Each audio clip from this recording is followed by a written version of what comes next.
Today, for our Lunch and Learn, we're going to talk about the bullying prevention, everyone's responsibility, and the roles and things we can do to help our children, families, and educators.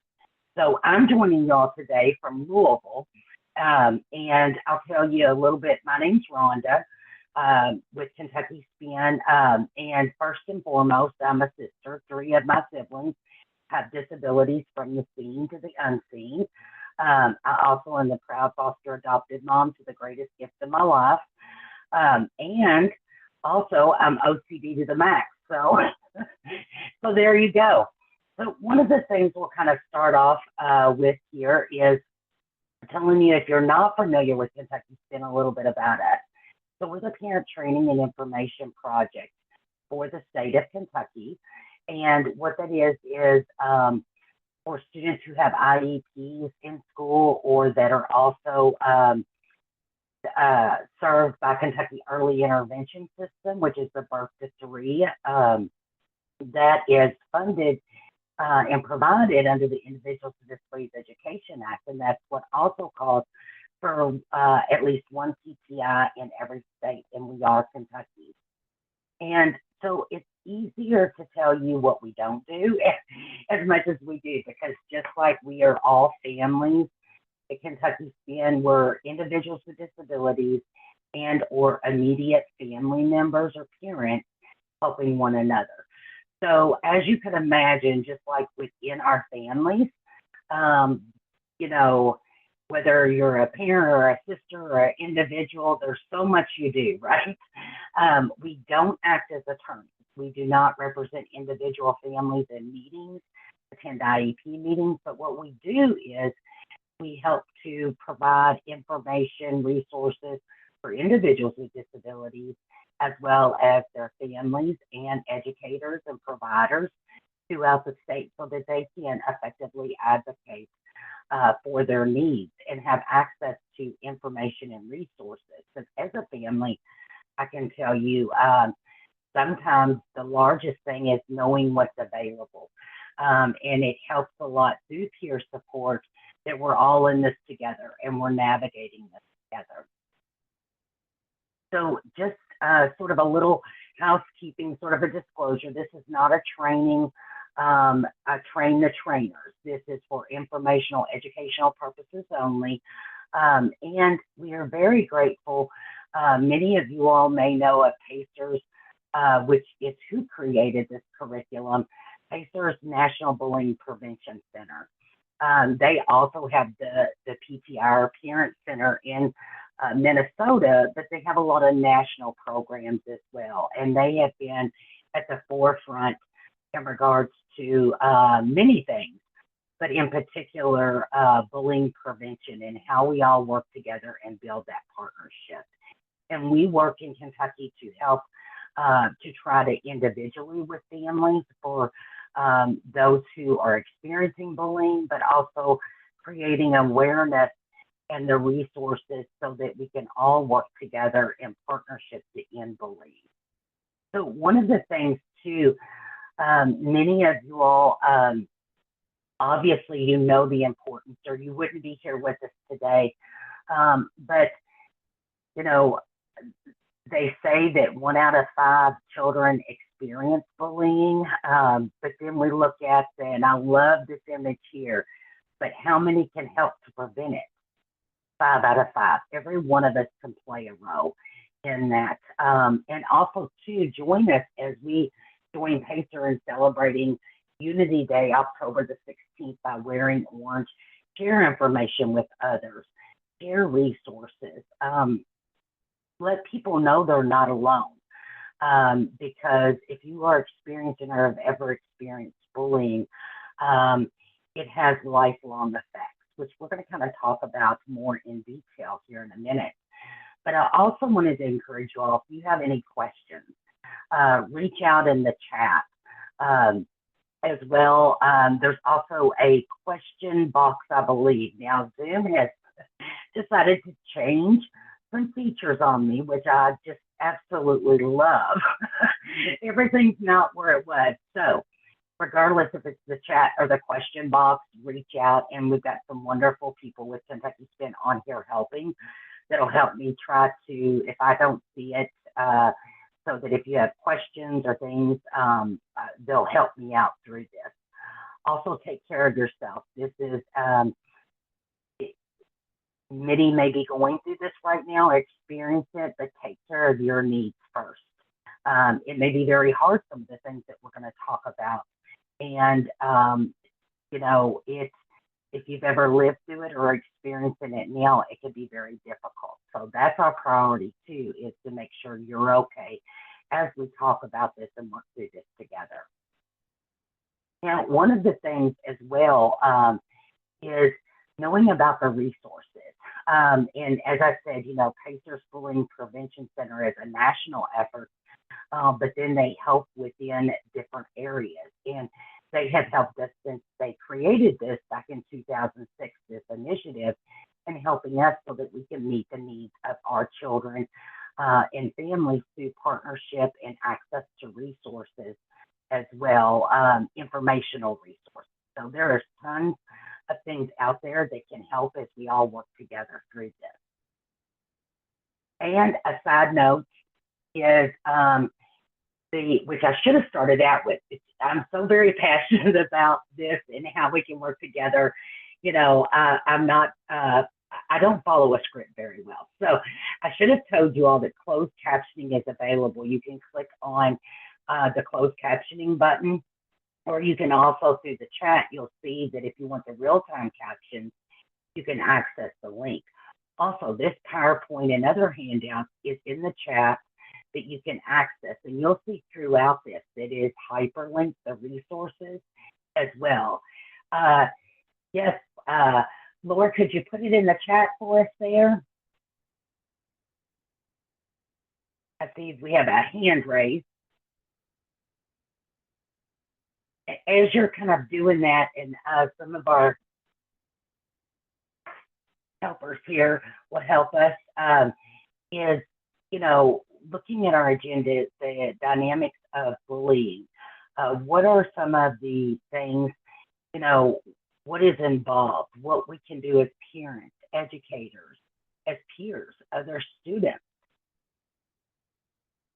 I'm going to, Laura, you may not have the chat available, so I'm going to unmute you just a moment to make sure that is everything coming through clear. Can our team tell me if that is? It is, Rhonda. Okay. Well, and I'll let you all kind of reach out to see there if you all can, just so that we make sure. Yeah, if you could place your questions in the chat or the text Q&A box, we'll gladly answer those. So one of the things when we're working through this is what kind of action steps, and as parents, our families of children with disabilities and our children and youth with disabilities are at a much higher rate of being bullied. And so it is very concerning. We're going to kind of step through some ways that maybe we can work and advocate for our children. So looking at the dynamics, defining bullying, what are some of the common views? Who bullies? But also who is the targeted by bullying? We're going to kind of break this down as we go through here. So bullying defined. If the behavior hurts them, and you know, or harms them. Now this doesn't necessarily always mean physical. Of course, physical applies, but this could be emotionally. They have a hard time defending themselves. It's bullying. Some of the biggest misconceptions is if the child, many times people are being like, well, that's not bullying, right? Okay. Well, but you're judging if that was harmful to me or not. If to me it was harmful, whether emotionally or physically, then it could be bullying. And so sometimes we have to be very intentional that we differentiate, is it Is it what you feel was bullying or the individual who experienced it? And sometimes those are barriers within themselves that others are judging that that's not bullying.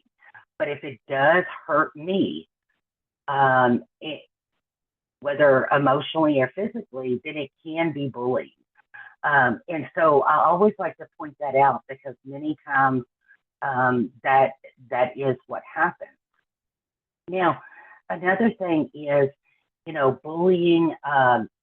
When we look at bullying versus conflict, it is important to see and to realize what's going on. Is it actually bullying or is it conflict?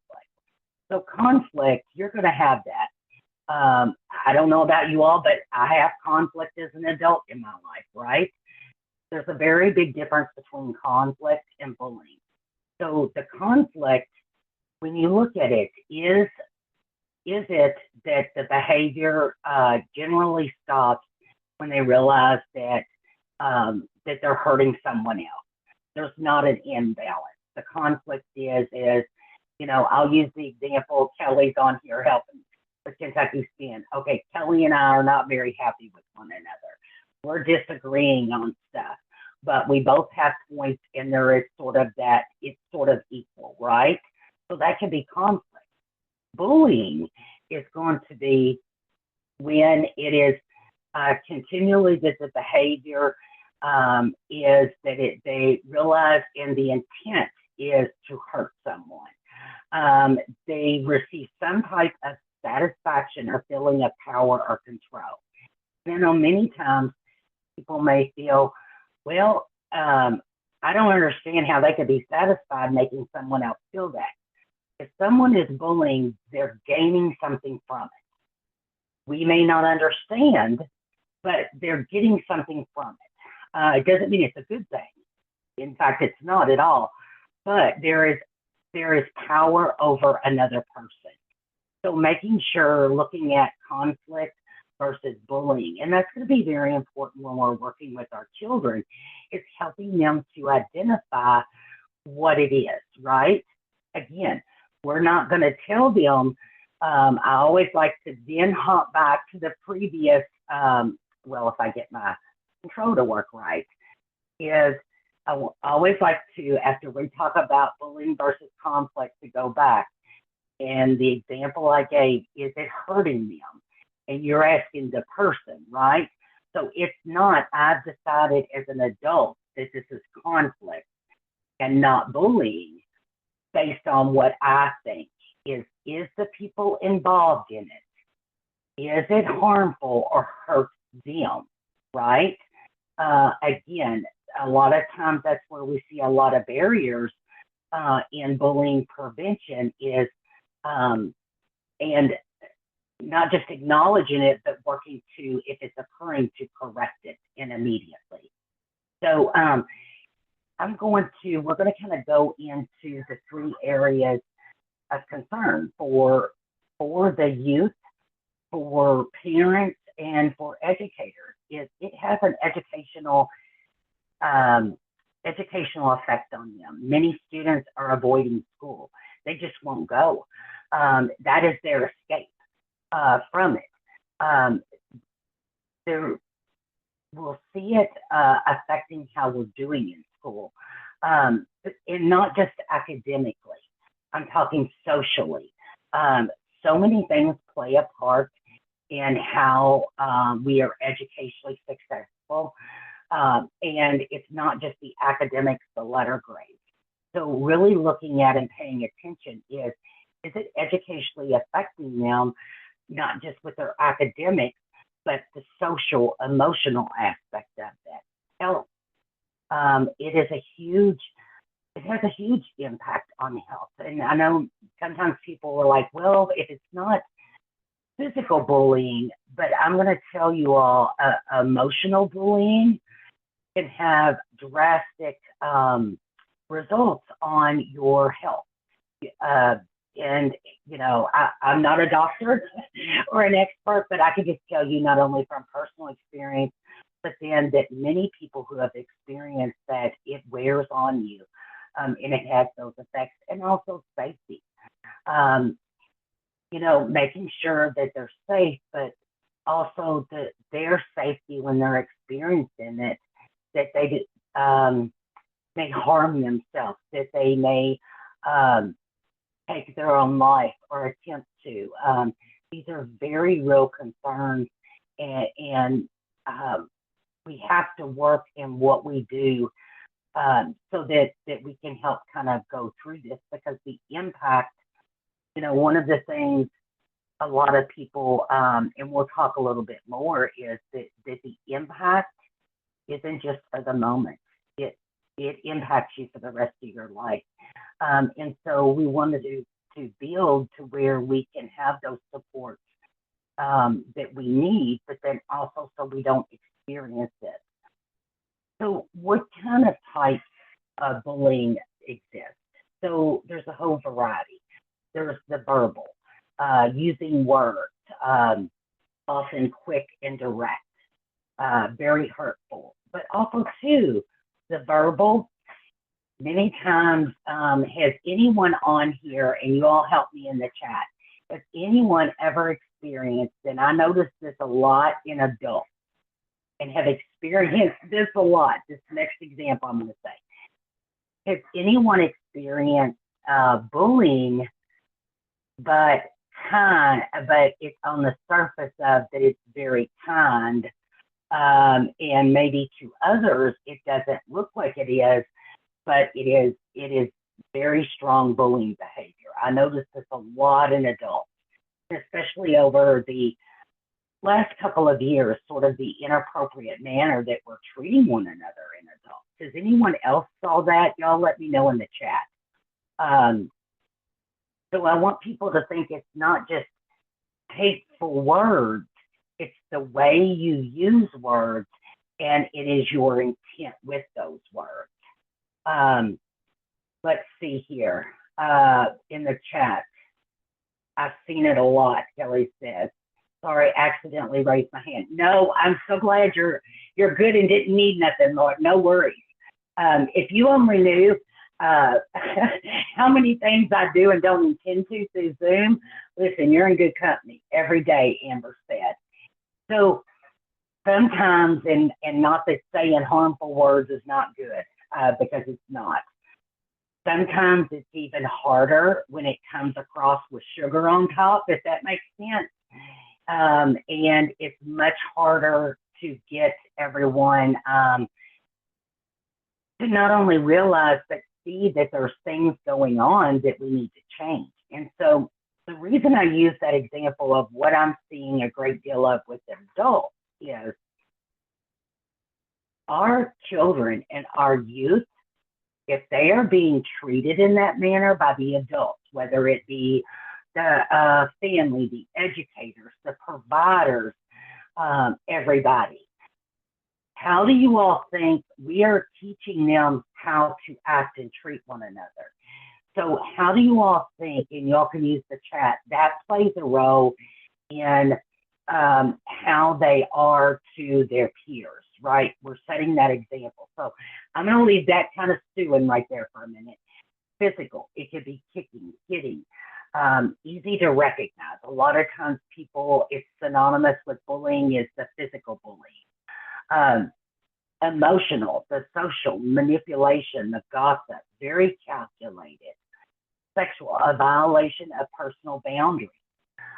Students are often reluctant to talk about that, and as well as the other areas, but also cyber, the new bathroom wall. I mean, I'm just going to tell you all, I'm glad, I'm pretty old, but I am glad that I was not a teenager in this day and age, right? I just look at, the cybering, how people, the adults are acting towards one another, and to be a youth or a teenager or a child in this day and age, and the technology, we are so thankful and grateful for the advancements in technology, but we also need to see the huge pit that is created and the access of the bullying that occurs with that.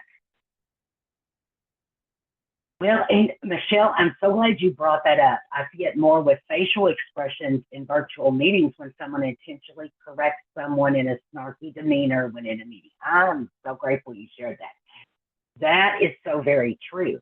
So even the looking at the bullying is it is those nonverbal cues. Those are huge. Um, and that boy, that just happens all the time.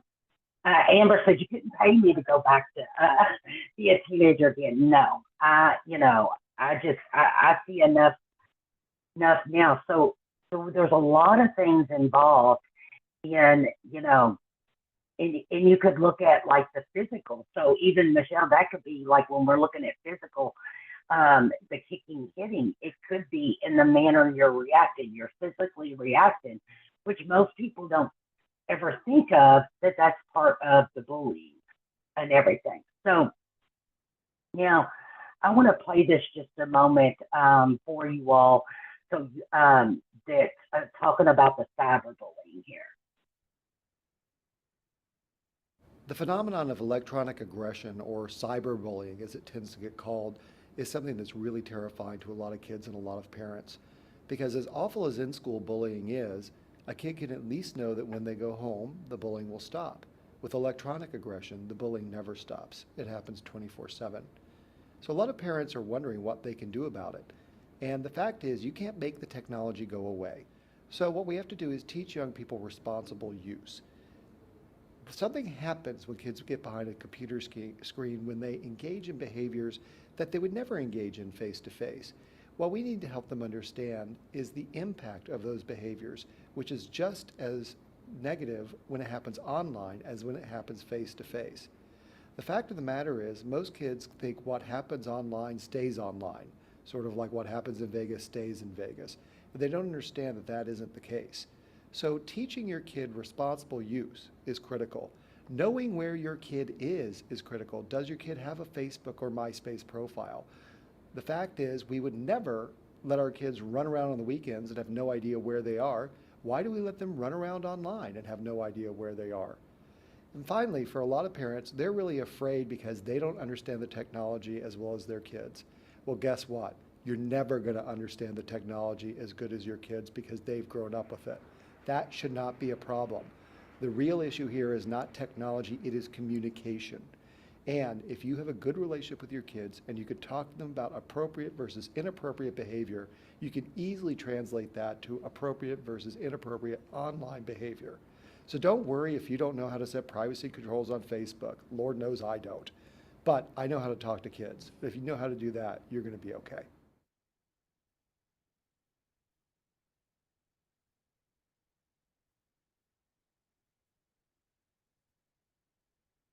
Okay, so I find his words are so true now than before, and so there's so many of the different. I always love the fact that he used the MySpace example. So a lot of this it goes and shows our age, but there are so many different types and means through the cyberbullying, and I'm one of those. My son's 19. I'm one of those that um, I don't know about all these programs and different stuff. I've been very fortunate that he has never been huge on social media, right? That's never been an interest. Now, of course, like YouTube and he is, and then of course, when you go into a lot of those sort of gaming platforms, a lot of times people don't think about those aspects. So it may not be a social media account, but when you're looking at what is it, Roblox, different programs that the kids might use to have fun and play. Also, those are huge areas that our children can experience the cyberbullying. So keeping an eye on that. One thing I'll share a story here in a little bit after we look. One of the things looking at the common views of bullying and the myth is a lot of times, people think it's a natural part of childhood. Well, no, it's it's not. And that should not be our expectation that, we just get over it. That's just a part of what everybody's going to experience. Because when you approach it in that manner, you're given the okay that that can occur. And so we can never prevent it if we don't set the standard that that's not supposed to be part of every child, what they grow up with, right? Words will never hurt. Well, I can tell you experiencing different things through my life, and many of our children and our youth and our families, sometimes and many times the words hurt, and much more than the physical, right? The physical you will heal from, but the emotional aspect and the effect of that, again, stays with you for the rest of your life. Sometimes some people think, oh, well, they got what they deserve, right? Some people deserve to be bullied. Okay, no, nobody deserves it. And this, we'll talk about some things that will happen. Sometimes there's reactive bullying, where someone has been bullied and then they will bully others. None of it makes it right? Nobody should experience it. Yes, there are things that maybe that you should not do, but there's never a situation to where it is right to bully someone. Another thing is, oh, that'll just make you tougher, right? Or one of the things that was anybody else ever raised, stand up to them. I was always taught, growing up, and this was the way that things were taught, was you don't ever start a fight, but if someone starts one with you, you finish it. Was anyone else raised that way? And I'm not saying anything bad about being raised that way. What I'm saying is, the more we know, the more we grow. Michelle, I was. Okay. So because it was like, everyone felt that that's how you needed to take care of matters. Well, we don't want, that's, yes, learning to stand up for yourself is one thing, but handling the situation and giving it back, that's not what we want to give the message to our children, is that that it's going to make you tougher, right? We don't want them to experience any more to make them tougher. There are ways that for our children to be tougher and have the tools they need to be successful without them having to receive harm. And that's what bullying is. And the big misconception in helping our children understand the difference between tattling and telling, like that tattling is you're trying to get someone in trouble, right? Telling is you're doing it to protect yourself or others, and really helping them to know, and not labeling as the adult that you're just tattling, and brush it off, right? And the thing is, it's only teasing. Well, you may view it, and you'll see a lot of these with the common views in this, is it is other people's perception, right? And so how do we move from that? One of the things, oh, I'm so sorry. I think I hit too many. No, I didn't. Okay, who bullies and why? So there is no one size fits all. Everybody, this is what a bully's going to look like. This is what a bully's going to do, right? It differs from person to person. The common element is their behavior, not that the behavior that someone receives, right? The victim of the bullying. Now, most commonly, people will bully children that there is obviously some way that they're going to demonstrate power and want you to know they're in control. But there are certain groups or individuals who are more likely to be bullied. And children and youth with disabilities are one of the many that experience bullying at rates much more than others do. Now, why, looking at the typical profile, there isn't. Some characteristics, look at some characteristics of who they choose to target. Someone that in their immediate that they feel that they can express that power over them. And, it may not make sense to us of why the person did.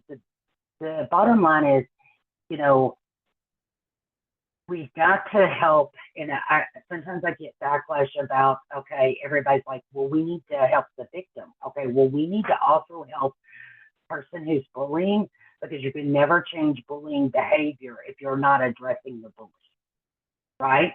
It's not that I'm condoning their behavior, but if we do not do things and figure out what it is and what is the root cause of why they're doing that, we're not going to make a difference. Now, a lot of times you will see, and this kind of goes back to reactive bullying, a student who is targeted in bullying, I've already mentioned, who may also bully in response. So let's go back to the very beginning when we were talking about, and I shared with you all about, there may be adults and they're setting the stage of this bullying. So you may have a child or a youth who has been experiencing bullying from others, from adults in their life. Okay, so they've been taught. So then they may also start bullying in response. It doesn't make it right at all, but you can have that reactive bullying.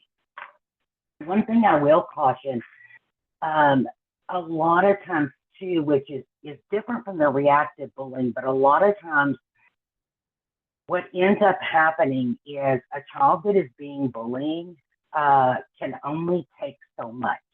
And so you can only freeze or flight so many times to where then they turn to fight, right? And that could be physically, verbally, we go back to the different stuff. Many times what happens is no one catches what the bully has done, right? Bullies are very, very smart. Typically, they are not caught or people don't know.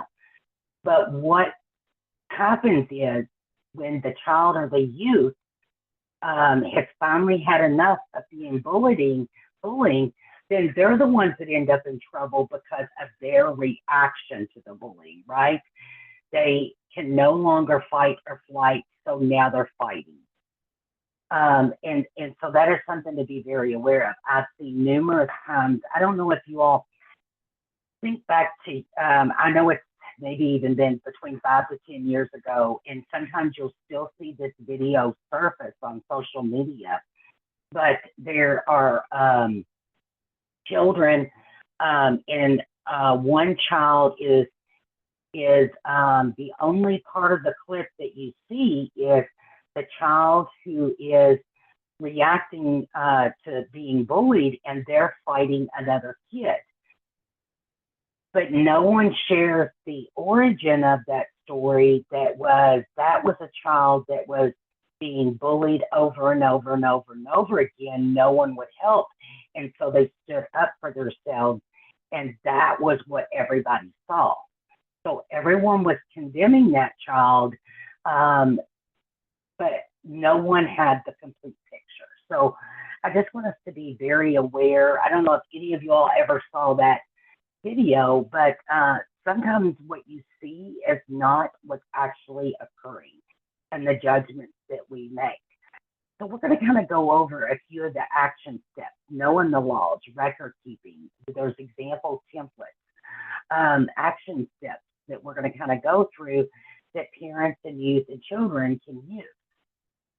So knowing Kentucky laws, you can go at any time to the stopbullying.gov. Now, there are, and as you all know, that laws are updated, new laws are passed all the time. This was, as of I believe it was last week, the most updated that we're going to share here, but you can always access there, or we've also shared in our in the slides the link to the Kentucky Department of Education's bullying and harassment web pages that you can access and click to know the latest as well. So what are some of that? And I love these overall sort of let you know, looking through here, the anti-bullying laws and policies. So when we look at this, yes, Kentucky does have a definition and a scope when we're looking at that prohibiting statement. Yes, that it is prohibited that you cannot bully.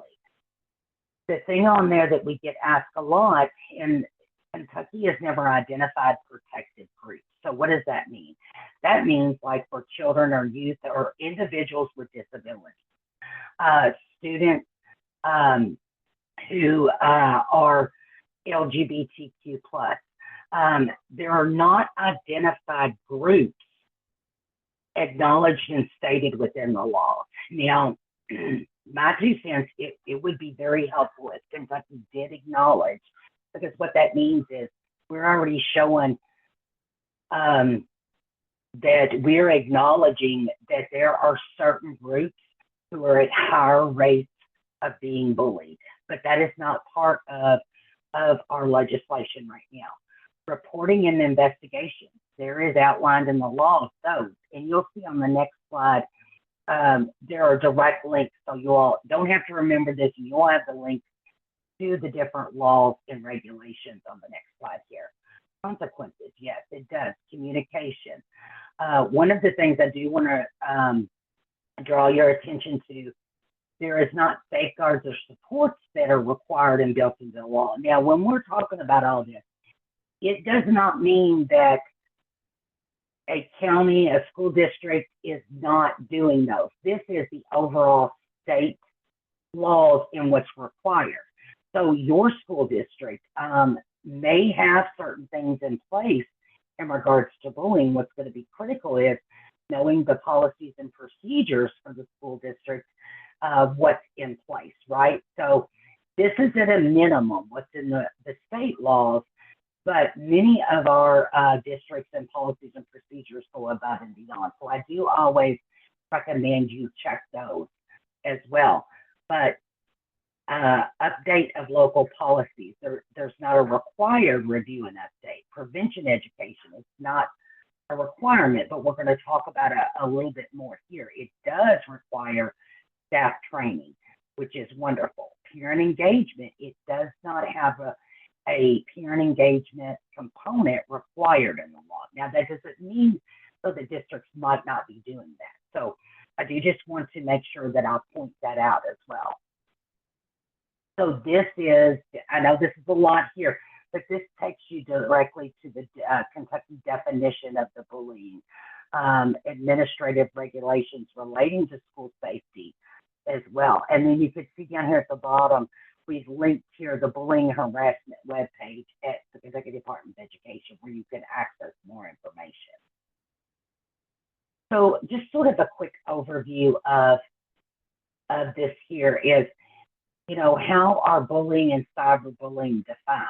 So in our law, bullying means an unwanted verbal, physical, or social behavior among students that involves a real or perceived power imbalance in a repeated or has a potential to be repeated. I want to draw your attention there among students that involves a real or perceived power. That's important right there. Because sometimes perceiving that it gives power, you can still bully. And so I think that's really important to include that is part of the law. Does anti-bullying laws cover off-campus stuff? Yes, it does.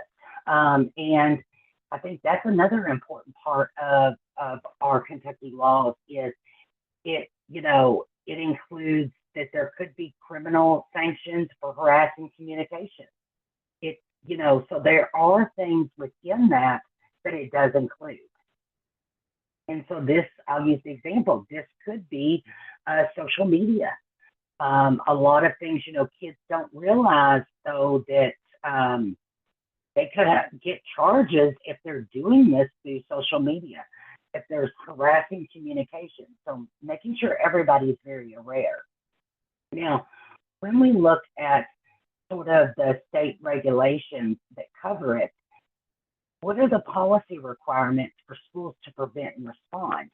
It requires districts to formulate a code of acceptable behavior and discipline, right? That prohibits discrimination or prohibits bullying.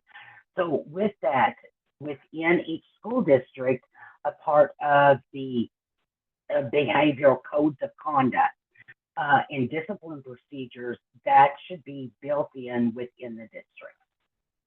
But there are other things, looking at identifying, and here's another one. There has to be procedures for identifying, documenting, and reporting incidents of bullying. That's very important there, and the procedures for investigating and responding to bullying complaints. I want to draw close attention to that because then in a minute we're going to talk about some of the things of the documenting that helps to resolve many, if it doesn't with working verbally with others, because there is that requirement to identify and also investigate those. We'll talk a little bit more how that could play a role. Just remember that part right there.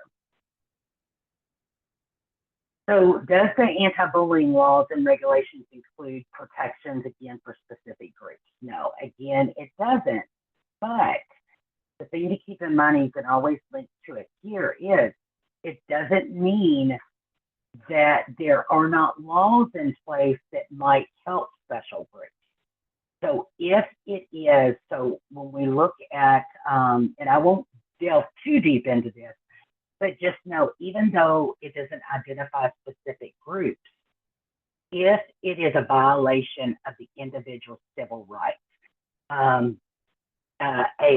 it could be Section 504 of the Rehabilitation Act, civil rights laws, the Individuals with Disabilities Education Act, IDEA.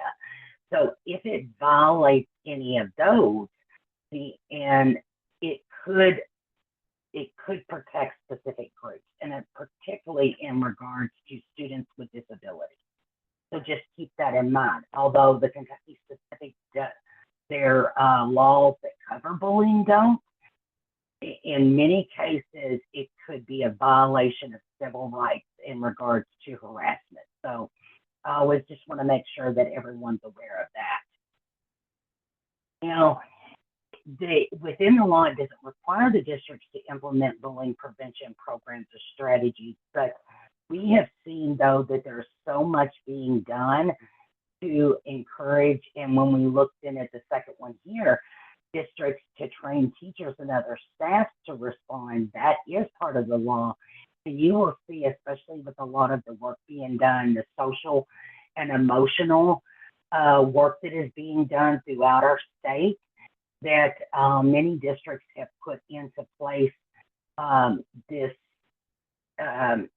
prevention programs and strategies to help with that. One of the things that I know I've got to keep an eye on time, because y'all, I could talk about this forever. I'm going to scroll past this, but you will be able to look at these in much more detail. But I want to go into this about the record keeping. It's very important to record and to let people know when this has occurred. We need, if your child is being bullied, or you are a youth that's being bullied, making sure that there's written documentation, the date of the event, the person involved, the account of the event. There are templates that you get. I love examples, y'all. Pacer's National Bullying Prevention Center. Your child happens to be, there's different examples in there. If your child's on a 504 plan, if your child's on an IEP, or if they don't have either, there's a fill in the blank that you can use the example, or you could just fill it in that notifies them. You could send this by email, but providing that in writing is very important, because we remember back, part of the law is that things need to be there needs to be a process to identify it as part of the responsibility of the district, but also to investigate that, right? Talking with your child about the bullying. This is a very hard thing to do, listening and believing. I don't know if y'all are like me. I automatically, as a mom, want to go into problem solving mode. Does anybody else on here? Let me know in the chat, please. Don't let me feel alone. Do you, as a parent, or for your family, or if you're an educator, do you automatically, when you realize there's a problem, go into problem solving mode? Anybody else feel that way? um, yes, I live there all the time. Okay, thank you. I feel so much better. Sometimes what our children need and what others, adults, need is someone to listen and to believe them. That doesn't mean that we're not going to do things to help them through this, but we need to actively listen. We need to believe them. We don't need to make the prejudgment of, well, I need to do this. Being supportive and patient, because I don't know about you all, but also as a mom, I can tell you, man, I just want to hear about what's going on and how was your day? And it's like, oh, yeah, good. You have a good day? Yeah. They're going to come and they'll talk to you when they want to talk to you. And typically it's probably going to be when you least expect it and when you have tons of other stuff going on, right? So taking that time to step away, let it be on their terms. Because especially if it's in regards to bullying and they've experienced it, there already is that hesitation of sharing that with others because of the emotional toll that it's taking on them, but also too of, how are they perceiving it? There is such a feeling of that nothing can get better. And sometimes, unfortunately, a lot of times, the first adult that children may tell, they don't believe them, they're not supported, and so unfortunately, our children don't tell someone else, and that is the worst thing that can happen. Providing information, explore options. They need to be a part of the solution, just like in other aspects of their life. Don't come in and fix it for them, right? Sometimes you can make it worse. If anyone else ever have those moments of, I'm going to go to school and I'm going to take care of it. Okay, but that already, I'm in the mentality of, I'm in mama fight mode. I'm in mama bear mode, okay? Let's explore the options, talk with them. That not only lets them know, okay, you are in charge of what occurs, you are part of the plan, and what maybe could we do in some interventions and strategies. It's very hard as a parent to use restraint when it comes to something like that. I'm not saying not to do stuff, so I want to make sure that's not what everybody's hearing. What I'm saying is we need to help. One of the things that I always like to use the example of, when we look at this, the overreaction, feeling judged, embarrassed, feeling responsible and ashamed. They, a lot of times they think it does no good.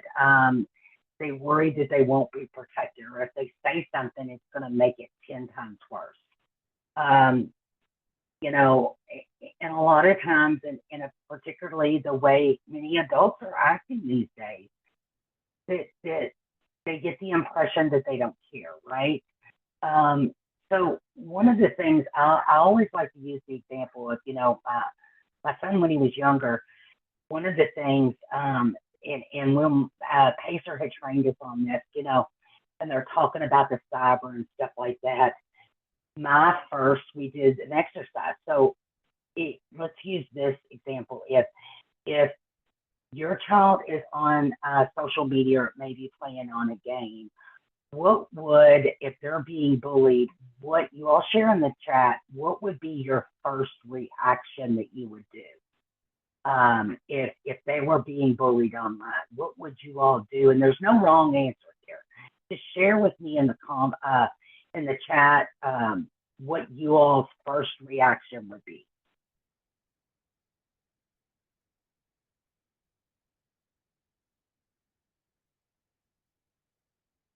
Anger, yeah. If you were going to, so we feel the anger, have a conversation about what was said and how it was affecting your child. Good. Would anybody on here's first reaction be to not allow delete my comment? Oh, because it's not what should happen. No, you're good. Listen, there's no wrong answer. Um, is that would any of you all say and not let them go on that platform that happened on again? Would anybody? And you can be honest, because I can tell you, my first reaction would be, oh my God, I've got to get them away from this, right? Would anybody else do that? Not let them go on that anymore? Maybe, but I would see if there is a blocking option. Yes. My first instinct was to do that. I would need to just get them away. But then I didn't see it this way. But then others are like, okay, well, first of all, you're teaching them not to come to tell you because they did nothing wrong. They were being bullied on there, but they're the ones being punished. It's like, oh my God, that's not how I would mean that at all. And so we've got to be very careful in our efforts to help the children that we're not punishing them when they share it. Yes, and like Amber said, look at some options of the blocking or what efforts could we take. But in my effort, in my way of thinking, I was just going to eliminate the possibilities, right? That's the over mama bear right here. So, but that in turn punishes my child for doing nothing wrong and punishes them for being bullied. None of us intentionally do that, but sometimes and in many situations, that's what occurs. So I'm glad that not everybody would have done mine because I was like, oh my God, I would have never looked at it that way. So, looking things to avoid, telling them stand up to the bully, telling them to ignore or avoid the bullying, taking matters into their own hands. And one of the things that again, when we're talking about this, there is no right or wrong, and we all are doing, whether you are a child or a youth or a parent or an educator, we're all doing the best we can, right? I learned from mistakes and am very transparent. I know I've approached so many things in the wrong manner or not. So it doesn't mean that there is complete right or wrong, but maybe there's things that when we look at it differently, will help us and the messages that we're giving them. Does your child recognize what the bullying is? Do you, talking with them, do you think that the person intentionally was trying to intentionally hurt you? Was it done more than once? How did it make you feel? Again, we're going back to how it made them feel. Because again, bullying is someone is harming me. So I need to be able to tell you or express if it was harmful to me. Did I feel unsafe? Does the other student more powerful, physical, social? There's a whole variety of needs that take place there. Now, when we look at, encouraging self-advocacy and that you're not alone, in encouraging this with peers, right? That it's not up to just you to stop bullying, right? It's not, when the bullying occurs, there's never going to be a situation that was right that should have occurred. That making sure that is very clear and that you're not alone and working together. Um, every child has the right to be safe, and expect the adults to keep them safe. Um, and really, um, the the opportunity that their voice, that how they feel matters in the situation.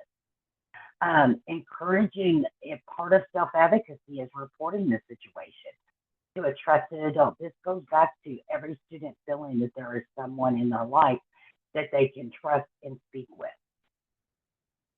Move away from the situation, right? So if it's occurring right there, is there a way? It's not that we're trying to avoid the person, but if bullying's occurring, is there a way that we could step away and get to a trusted adult to share that? Because many times, again, we talked about that it happens um, typically where no one else touches them, right? That's a lot of when you're going to find this situation occurs. So there's also in PACER created this where the youth could do it themselves or with an adult. And I encourage that this be not just for one student's action plan, but an action plan that a class could do together, that a group of kids. So you have that peer support. So it's not, I need this against bullying because I've been bullied. This is what we're all going to do in partnership so no one's bullying, right? What are some things that we could do? And it actually has some examples of situations that you can work through with your child, with your students, of if this happens, this is how I can react. This is what I can do. So we're planning ahead. If this occurs, this is what we could do. Um, looking at the cyberbullying and the safety rules, one of the things too is if your child is a bully, making sure that there are those consequences if they are online and cyberbullying. And what they're doing online, they are responsible for. So, again, we go back to if the child is the bully, okay, so there are things that we've got to do to correct this and make sure that there are things in place to help with this. Because again, if we're only addressing the victim, we're not going to make a difference here. The person that is the bully, even outside of discipline procedures, we've got to work to get that addressed. What is it that they're gaining? What is going on in their life that this is what they're using and get to the root cause? Stating clear expectations, what is and is not acceptable. Role playing, different things, seeking help from others. There are a lot of things, and many times I don't see the actions taking place for the child who is the bully as we do with the other, right? But we're not going to make a difference if we're not addressing everything. The bystander. I always, and I know we're at time, so I do understand if you all have to. We've got a few more things I'll go over if you want to hang around with us, but I always like to use this example of what occurred when my son was in elementary school, because a lot of times people think, and adults think that, what can I do to make a difference, right? But bystanders, right? If you are not the bully as a person being bullied, bystanders are just as critical in the situation as others. So you may think, well, why is that? Okay, well, building the skills for our children and youth also means, just like as we do as adults, that not only do we that's not acceptable behavior. That is not okay. One of the things I'll have to, so it was my son, he was in elementary school, my son, my brother, and my mom and I, right? We were in the car going through the drive-through at the Arby's. So you have to keep in mind there was a playground at a church over here on the right, and it was nearly dark. And we're going through, we're ordering the food, and all of a sudden I looked to the right where the playground was, and there were two children, and there was no adults around. beating up another child. I jumped out of the car. I started hollering like a man to stop, and I intervened because um, you know I could not believe what I was seeing. Y'all know how you have those moments where you're like, "Is this really happening?" So I jump out and I stop. One of the things that made me even more upset than what was going on right there, from the back, the adult who must have been with them comes walking around. I was mad as fire. I'm just going to tell y'all. I got them to stop. The child that was being beat up ran off, but I told them, and I didn't care what that adult. He come from the back. I didn't care at that point. I could spit fire at that moment. But that adult, I couldn't believe that. And the children were like, "Oh, no, no, you misunderstood. You misunderstood." I'm like, "I didn't misunderstand nothing. You do not act that way." And so I stopped it, but no one, there was another adult there who did not stop what was happening. So then, okay, so mom had placed the order. And a side note, I wasn't driving, so I didn't do all this driving. Okay, so I get back in the car, and my son, he said, which is one of the greatest compliments, he said, "Why do you always have," well, I took it as a compliment, "why do you always have to do the right thing?" And he wasn't saying it in a mean, demeaning way. But I took that as a huge compliment, because I can't just sit by, but in a, he meant it in a good way. He wasn't meaning it in a bad way. Because then he said, "So if I see that happen, I need to do that." And I was like, "Oh, no, no." I'm so glad he said that, because I thought that is not the message that I want to give my child, that that's his responsibility to go and break up a fight. I would have never thought that that was what he perceived you do by my actions. I said, "No, you don't do what mama did. You go and you get an adult. You get someone until there is an adult that will come and help." So that example I used because it provided so many different things and opportunities. First of all, as a bystander, I stood and I did not, I could have been an active person by doing nothing. Doing nothing is an active response. Most people don't think so, but it is. But I did something, and I was an active bystander. Okay. My son then also used that as an example of what to do. And had he not said what he said to me, I would not have even known or been able to explain what you do and what your responsibility as a child is. So making sure that our children know, because we want them to be self-advocates, we want them to be supportive peers, but making sure they know what they should or shouldn't do, right? But I know that this is a long drawn out story, but those are those moments that I would have never realized had it not occurred, and seeing that when there is an active bystander, that it helps a great deal. So my son could have been a friend to the other one. Listen, got in it, told an adult, maybe tried to distract people, not get where they would get harmed, but get someone. So looking at how we can help and support that is going to be critical as adults, but then for our children as well. So one of the things that we're going to look at, and I know that we're past time, so there's a look away if it bothers you to scroll really fast. There's going to be some resources in here that talks about the civil rights issues and where this could be a violation of civil rights in relation to harassment when it is based on a race, color, national origin, sex, or disability.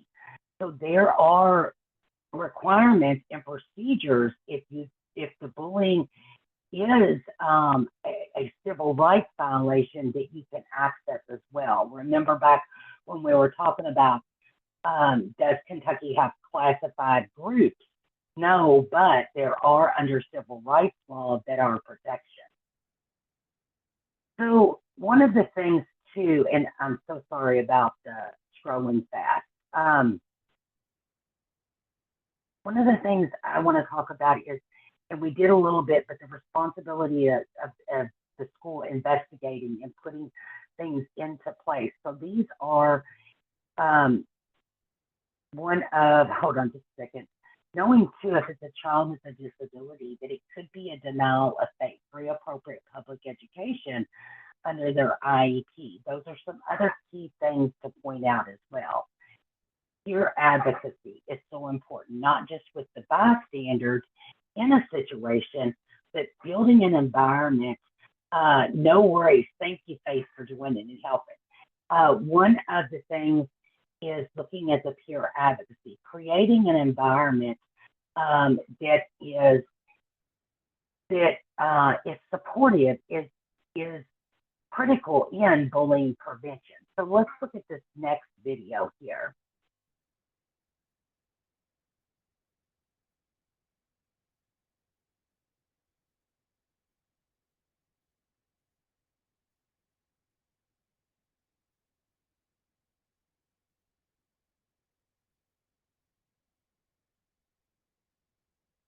Hey, my name is Stefan, and I'm a peer advocate. Hi, I'm Abby, and I'm also a peer advocate. We are all peer advocates. Peer advocacy is about speaking out for others. It's about seeing people in a new way.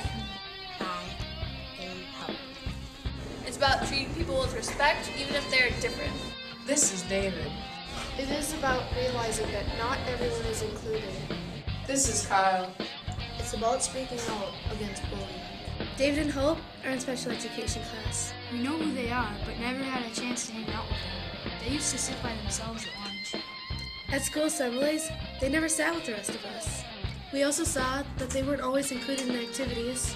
That was how it used to be. That was before we had the peer advocacy project. Now we know what to do if somebody's being teased or made fun of. We've had the chance to get to know each other. And we know that we're not so different. And now we sit together at lunch and school assemblies. And we give high fives in the hallway. It's cool. I love more friends. And our friends want to hang out too. We all change from the experience. Hope and David are more talkative, more outgoing, and seem happier. Together, we found out that our actions are powerful. We learned that we can do something about bullying. We know that reaching out to someone can make the world a better place. We think all schools should have peer advocates. It's easy, it makes you feel good, and it makes a difference. Together, we are doing something about bullying. So, what are you waiting for? So what are you waiting for? So, what are you waiting for? So what are you waiting for? I am a peer advocate. I'm a peer advocate. I'm a peer advocate. I'm a peer advocate. I'm a peer advocate.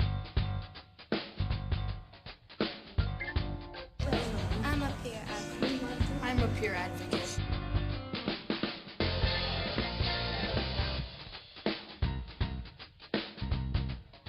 I'm a peer advocate. I'm a peer advocate. I'm a peer advocate.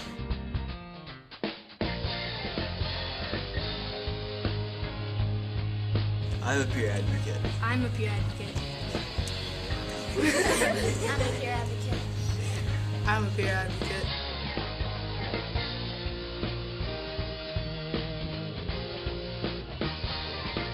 I'm a peer advocate.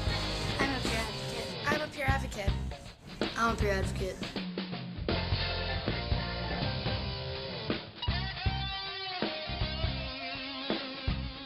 We're peer advocates. I'm a peer advocate.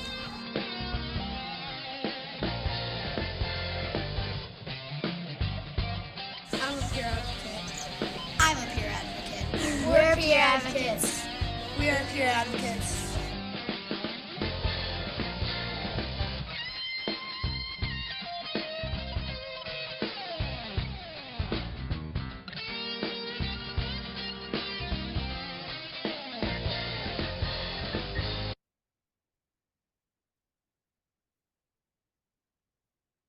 So you all know one of the things that I love about this is with the peer advocacy is it was not, and when all of, which I know y'all were like, okay, how many of them's going to say, I'm a peer advocate, I'm a peer advocate. So what I love most about that is they were all peer advocates. It wasn't that the individuals with the disabilities, everyone was a peer advocate to them. There was value in everyone was a peer advocate, that they were a peer advocate just as important and critical to it as everyone else. And that is a huge message, you know, whether you have a disability, whether you are LGBTQ+, no matter who you are amazing and you have great things to offer and are part of a community. And that's huge when it comes to bullying and bullying prevention. You do not build a community where everyone feels valued and welcomed, you're not going to make a difference within bullying prevention. And I truly believe that. One of the things too that you'll see here is there are so many resources, and I'm not going to go through all these, but just know I love links and access to resources. So you have quite a few that's on here that will help you. And again, any way that we can help and support you all in this work and making a difference for our children, youth, and families, please let us know. If you could take a moment, I know in the chat, we'll put the link to the evaluation. If you could please let us know what you loved, what maybe you wanted more information, what maybe you didn't like so much in the webinar, and also let us know what topics that you are interested in learning more about. Again, join us. We are working on our flyer for our Lunch and Learn that will be for November, but if I'm not mistaken, I do believe, guys, you're going to have to help me in the chat. It is Kelly or Amber will help me to let you know the topic. We don't have the flyer up yet and ready, but please, you know, make sure that you join us. I do believe it's Kentucky Autism Kelly. Training. Yes, and they're going to be presenting. Go ahead. Oh, sorry, executive functioning. Thank you. That's I was having trouble with my own executive functioning, remembering doing, but that's why I am surrounded by amazingness here. So we greatly appreciate y'all. Please take time to fill out that evaluation and let us know any way that we could support you all. And we are just grateful for each of you. Don't forget to wear orange on the 16th, but every day, let's make a difference in regards to bullying and everything we do. So love to you all. Have a great day now.